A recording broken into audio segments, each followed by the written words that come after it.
2026년 월드컵 아시아 예선에서 한국 축구 대표팀은 쿠웨이트를 상대로 예상을 뛰어넘는 완벽한 경기를 펼쳤다. 이 경기의 승리로 한국은 본선 진출에 한 걸음 더 다가갔지만 무엇보다 이날에 주목할 만한 성과는 한국 축구의 미래를 이끌 새로운 별이 탄생했다는 것이다.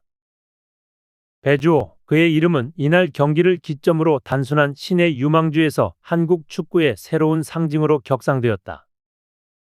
손흥민, 이강인에 이어 한국 축구의 대들보가 될 그의 등장은 이날 경기의 진정한 백미였다. 경기는 한국의 완벽한 시작으로부터 시작됐다. 전반 10분, 황인범이 오른쪽 측면에서 올린 정교한 크로스는 마치 계산된 듯 정확히 오세훈의 머리에 떨어졌다. 193cm라는 압도적인 신장을 자랑하는 오세훈은 제공권을 완전히 장악하며 간단히 헤딩으로 득점을 성공시켰다. 쿠웨이트의 수비는 그의 높이에 아무런 대처도 할 수 없었다. 쿠웨이트 관중석은 침묵에 빠졌고 한국은 일찌감치 경기를 주도하기 시작했다. 쿠웨이트는 전술적으로 당황한 기색이 역력했다. 그들은 한국이 손흥민과 이강인을 중심으로 기술적인 패스 축구를 구사할 것이라 예상했지만 오세훈의 피지컬을 활용한 플레이는 그들의 준비를 무력화했다. 급히 측면 수비를 강화하며 크로스를 차단하려는 전술을 채택했으나 이 선택은 오히려 손흥민에게 더 많은 공간을 허용하는 역효과를 가져왔다. 전반 20분, 손흥민은 수비 뒷공간에서 완벽한 침투를 선보이며 상대 수비수들의 혼란을 유발했다. 이 과정에서 페널티 박스 안에서 파울을 유도하며 페널티킥을 얻어냈다. 손흥민은 침착하게 페널티킥을 성공시키며 스코어를 2-0으로 만들었다. 쿠웨이트는 불과 20분 만에 2골을 내주며 경기 초반부터 큰 위기에 빠졌다. 한국 대표팀은 마치 거대한 파도처럼 상대를 압도하며 경기를 지배했다. 하지만 후반전 들어 쿠웨이트는 경기의 흐름을 바꾸기 위해 전략을 수정했다. 그들은 라인을 깊게 내리고 밀집 수비를 통해 한국의 공격을 차단하려 했다. 이 전술은 한국 대표팀에게 예상외의 난관을 제공했다. 밀집된 수비 속에서 공격 루트를 찾지 못한 한국은 몇 차례 위기를 맞으며 흔들리는 모습을 보였다.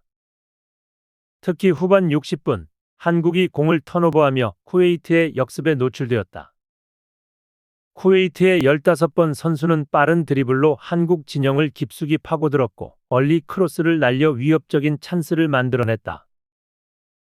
이 상황에서 한국 수비진은 급히 복귀하며 위기를 모면했지만 상대의 전술 변화는 경기의 균형을 잠시 흔들기에 충분했다.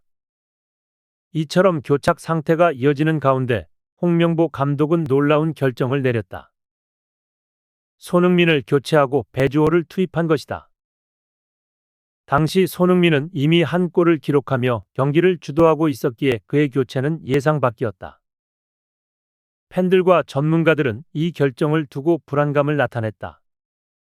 스코어가 2-1로 좁혀져 있었고 쿠웨이트가 반격의 기회를 엿보고 있는 상황에서 손흥민의 교체는 위험이 따르는 선택처럼 보였다. 하지만 홍명보 감독은 손흥민의 부상을 관리하는 동시에 새로운 공격 활로를 개척하기 위해 이 대담한 결정을 내렸다.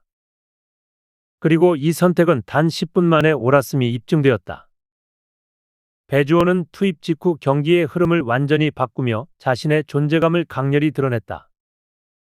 후반 70분 경기는 팽팽한 교착 상태에 빠져 있었다. 쿠웨이트는 밀집 수비를 통해 골문을 철저히 지키고 있었고 한국은 뚜렷한 공격 루트를 찾지 못한 채 답답한 흐름을 이어갔다. 이때 황인범이 페널티 박스 근처에서 기회를 노리며 날카로운 스루 패스를 찔러 넣었다. 공은 마치 배주호를 향해 예정된 듯 정확히 전달되었다. 배주호는 공을 완벽히 컨트롤하며 빠르게 움직였다. 당시 쿠웨이트의 페널티 박스 안에는 무려 5명의 수비수가 그를 에워싸고 있었다. 그러나 그는 단 한 번의 페인팅으로 이들을 모두 속이며 슈팅 각을 만들어냈다. 그의 오른발 슈팅은 골키퍼의 손끝을 스치며 골망을 흔들었다. 이 장면은 경기의 흐름을 완전히 바꾼 결정적인 순간이었다. 배주호의 골은 단순히 추가 득점을 넘어 한국 대표팀의 공격력을 다시 활성화시키며 쿠웨이트의 수비 전술을 무력화했다.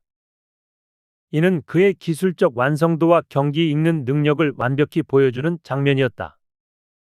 배주호의 활약은 이날 경기에서만 빛난 것이 아니다. 그는 이미 잉글랜드 2부 리그인 EFL 챔피언십에서 스토크시티 올해의 선수상을 수상하며 자신의 실력을 입증했다. 그의 가장 큰 강점은 공간 활용 능력과 온더볼 플레이로 이는 밀집 수비를 상대로도 빛을 발했다. 2023 시즌 기준으로 그는 90분당 드리블 성공률 73.7%를 기록하며 기술적 완성도가 유럽 무대에서도 통한다는 것을 입증했다. 또한 경기 상황을 읽고 창의적으로 해결책을 제시하는 그의 플레이 스타일은 유럽에서도 주목받고 있다. 그의 피지컬에 대한 약점 지적이 있었지만 그는 꾸준한 훈련과 실전 경험을 통해 이를 극복하며 점점 더 완성형 선수로 발전하고 있다. 경기 후 쿠웨이트 감독은 오늘 가장 위협적이었던 선수는 단연 배주호였다. 고 말했다.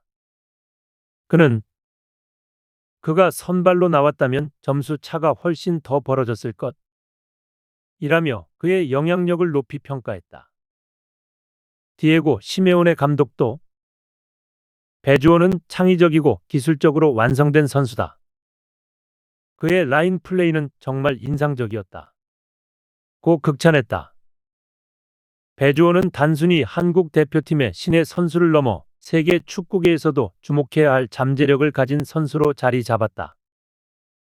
그의 경기는 이제 한국을 넘어 유럽, 더 나아가 세계 무대에서 새로운 장을 열 것으로 보인다. 배주호는 손흥민의 후계자가 아니라 자신만의 스타일로 한국 축구의 새로운 시대를 열어갈 차세대 리더다. 그의 창의성과 기술은 한국 축구의 전술적 다양성을 확장할 뿐 아니라 세계 무대에서도 경쟁력을 유지하는 데 필수적인 자산이 될 것이다. 이번 경기는 단순한 월드컵 예선을 넘어 한국 축구의 새로운 가능성을 확인한 경기였다. 배주호는 이제 손흥민, 이강인과 함께 한국 축구의 새로운 역사를 써 내려갈 준비를 마쳤다. 그의 여정은 이제 막 시작되었고 앞으로 더 큰 무대에서 그의 활약이 펼쳐질 날이 기대된다.